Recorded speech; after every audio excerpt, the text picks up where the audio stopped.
Hello everyone, welcome to commerce simplified. I am here with the new video. हमारा आज का topic है basic principle for charging income tax.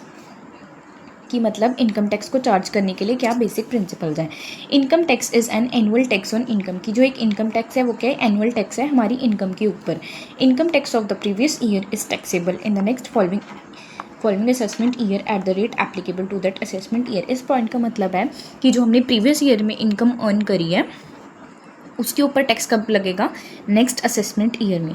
अभी आगे जाके हम कुछ इंपॉर्टेंट डेफिनेशंस भी करेंगे जिसमें previous year, assessment year, what is person, assessee क्या होता है, असेसी इन डिफ़ॉल्ट क्या होता है, ये सारी मैं डेफिनेशंस आपको क्लियर करवाऊंगी। नेक्स्ट है tax rate is fixed by the annual finance act. कि जो टैक्स के रेट होते हैं कितना टैक्स लगेगा, ये सारे रेट्स कौन फिक्स करता है? एनुअल फाइनेंस एक्ट में होते हैं हमारे। Tax is charge on the total income of every person. कि जो हमारा टैक्स है, जो एक किसी भी पर्सन ने पूरी अर्न करी है इनकम पूरे एनुअल ईयर में, उस पर लगता है। Basis of charging income tax, the total income is computed on the basis of the residential status of the assessee. की मतलब जो हमारी क्या बेस है? फर्स्टली टैक्स चार्ज करने से पहले सबसे पहले क्या देखते हैं कि असेसी का रेजिडेंशियल स्टेटस क्या है। जो हमारा रेजिडेंशियल स्टेटस, ये हमारा आगे एक चैप्टर भी है, इसमें से 15 मार्क्स का क्वेश्चन आता ही आता है और ये चैप्टर मोस्ट इम्पॉर्टेंट है। मतलब इस चैप्टर को ये चैप्टर इनकम टैक्स का बेस है, रेजिडेंशियल स्टेटस। ये चैप्टर बहुत ही ज़्यादा इंपॉर्टेंट है। सो नेक्स्ट वीडियोज़ में हम इसे भी कवर करेंगे, ठीक है। जस्ट यहाँ तो इसकी थोड़ी सी इंट्रोडक्शन ही है। टाइप्स ऑफ रेजिडेंट, की रेजिडेंट कितने तरह के होते हैं? Resident, non resident. रेजिडेंट आगे दो कैटेगरीज में, ordinary resident, not ordinarily resident, ठीक है। इनकी ना आगे कंडीशंस होती हैं कि अगर ये कंडीशन फुल करेंगे तो उसे ओवर ऑर्डिनरी रेजिडेंट कहेंगे। कुछ टू थ्री कंडीशन इसकी होंगी तो उसमें भी लिखा होगा कि नॉट ऑर्डिनरी रेजिडेंट है, ठीक है। नॉन रेजिडेंट के लिए भी कुछ कंडीशन है, ये हम नेक्स्ट वीडियोज़ में मैं आपको ये पूरा ही चैप्टर कवर करवाऊँगी, ठीक है। अभी तो जस्ट हम बेसिक इंट्रोडक्शन की वीडियो बना रहे हैं। 5 हेड्स ऑफ इनकम, की जो इनकम है उसके 5 हेड्स क्या हैं? सैलरीज, हाउस प्रॉपर्टी, बिजनेस और profession, capital gain, other sources. Salaries मतलब हम जॉब करते हैं, जो हमें वहाँ से सैलरी मिलती है, income from salaries. House property, हमने फॉर एग्जांपल कोई हाउस रेंट वगैरह पे दिया हुआ है। Profit and gains from business और प्रोफेशन, बिजनेस मीन्स हम कोई बिजनेस कर रहे हैं, प्रोफेशन मीन्स लाइक डॉक्टर हो गया, लॉयर हो गया।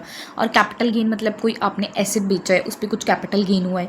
इनकम फ्रॉम अदर सोर्सेज मतलब आपने कोई लॉटरी विन करी है, कोई पजल, कोई horse race, like this, okay. Next आ गया procedure of calculating income tax. Income tax को कैलकुलेट करने का प्रोसीजर क्या है?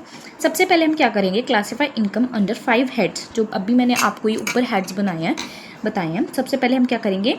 इस अपनी इनकम को क्लासीफाई करेंगे ईच हेड में। मतलब पर्सन देखेगा, फॉर एग्जांपल राम है, राम देखेगा उसको उसकी जॉब से कितनी सैलरी मिल रही है। नेक्स्ट वो देखेगा अगर उसने अपना हाउस कोई रेंट पे दिया है तो वहाँ से उसको कितना रेंट आ रहा है, ठीक है। अगर उसने कोई लॉटरी वगैरह डाली थी तो उसको वहाँ से कितना आ रहा है। अगर उसने कोई पुराना एसेट वगैरह बेचा है तो उससे उसको कितना कैपिटल गेन हुआ, या कोई लैंड बेची है उससे कोई कैपिटल गेन होगा, ठीक है।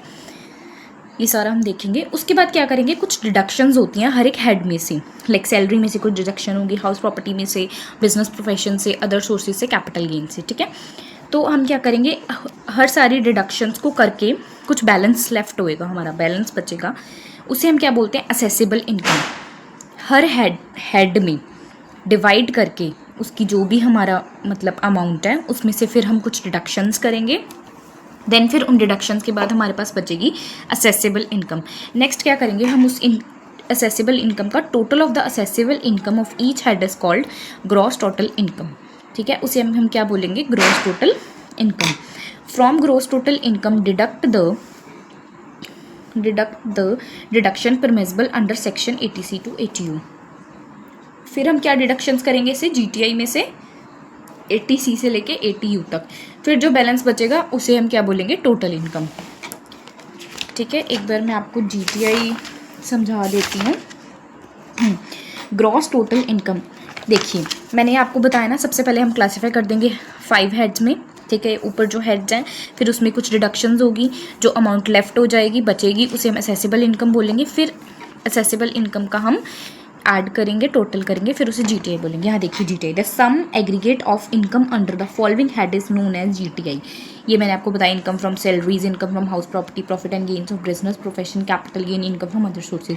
फॉर एग्जाम्पल इसे एक्स माना, वाई माना, जेड माना, पी क्यू, इन सबको ऐड करके क्या आ जाएगी हमारी जीटीआई, ग्रॉस टोटल इनकम। ठीक है, फिर ग्रॉस टोटल इनकम में से 80C से 80U तक की कुछ डिडक्शंस होती हैं। ठीक है, the balance left total income, फिर वो डिडक्शंस करके जो आपके पास बैलेंस बचा वो आपकी टोटल इनकम है, फिर उसके ऊपर आपका टैक्स लग जाएगा। ठीक है, ये देखिए, apply the rate prescribe by the act for the relevant assessment year.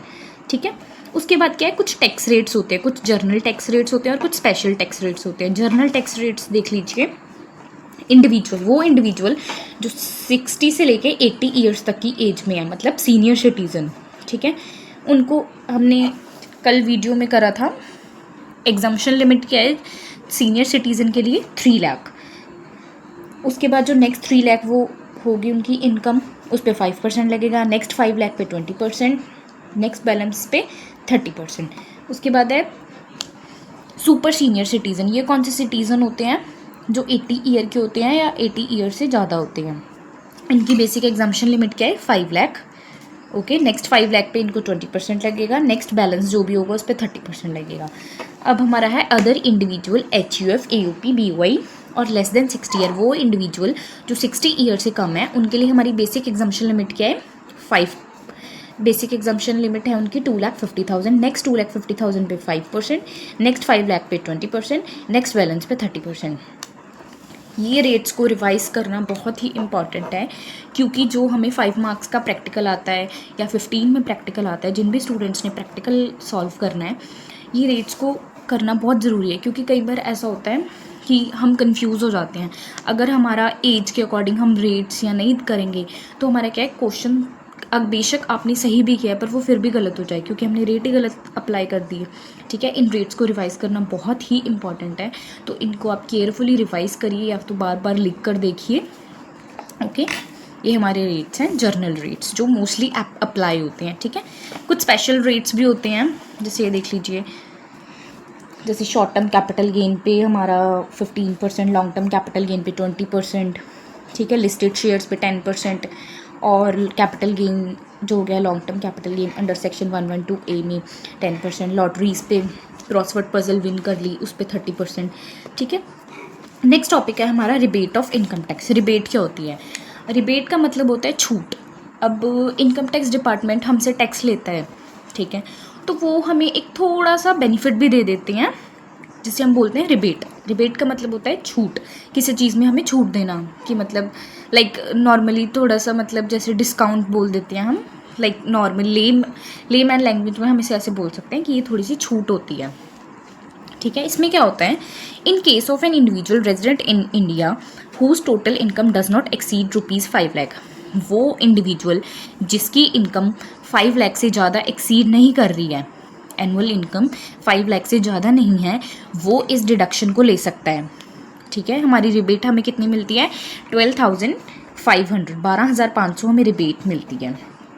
ठीक है, उस पर्सन को जिसकी 5 लाख तक इनकम है, 5 लाख से ज़्यादा नहीं होनी चाहिए, 5 लाख तक होनी चाहिए। ठीक है,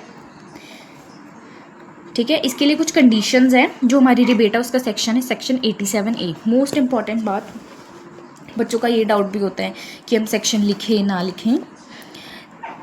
देखो, अगर आपने सेक्शन आपको अच्छे से पता है, एग्जैक्ट सही पता है, तो आपने सेक्शन लिखना है। जैसे इंपॉर्टेंट चीज़ के आपको सेक्शंस, फॉर एग्जांपल जैसे ये रिबेट है, ये 5 मार्क्स में आता है क्वेश्चन। ठीक है, इसलिए आप, ये तो इजी है। रिबेट का सेक्शन क्या है, 87A। जो हमारी रिबेट मिलती है ना, इसके लिए भी कुछ कंडीशंस हैं, इंडिविजुअल को इन कंडीशंस को फुलफिल करना होगा।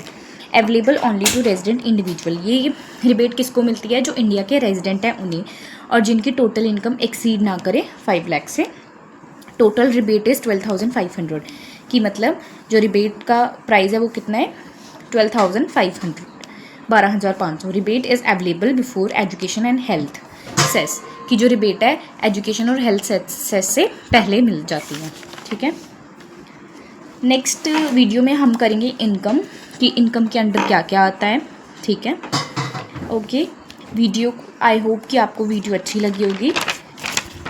आप इस वीडियो को लाइक करें, कमेंट करें, शेयर करें और हैंड रिटन नोट्स के लिए मुझे डीएम करें कमेंट सेक्शन में, या फिर डायरेक्ट मैसेज भी कर सकते हैं। मैंने सारे हैंड रिटन नोट्स बनाए हुए हैं इनकम टैक्स सब्जेक्ट के, जो आपके लिए बहुत ही ज़्यादा हेल्पफुल होंगे। मैं आपको वैसे सारा ही सिलेबस कवर करवाऊँगी, ठीक है।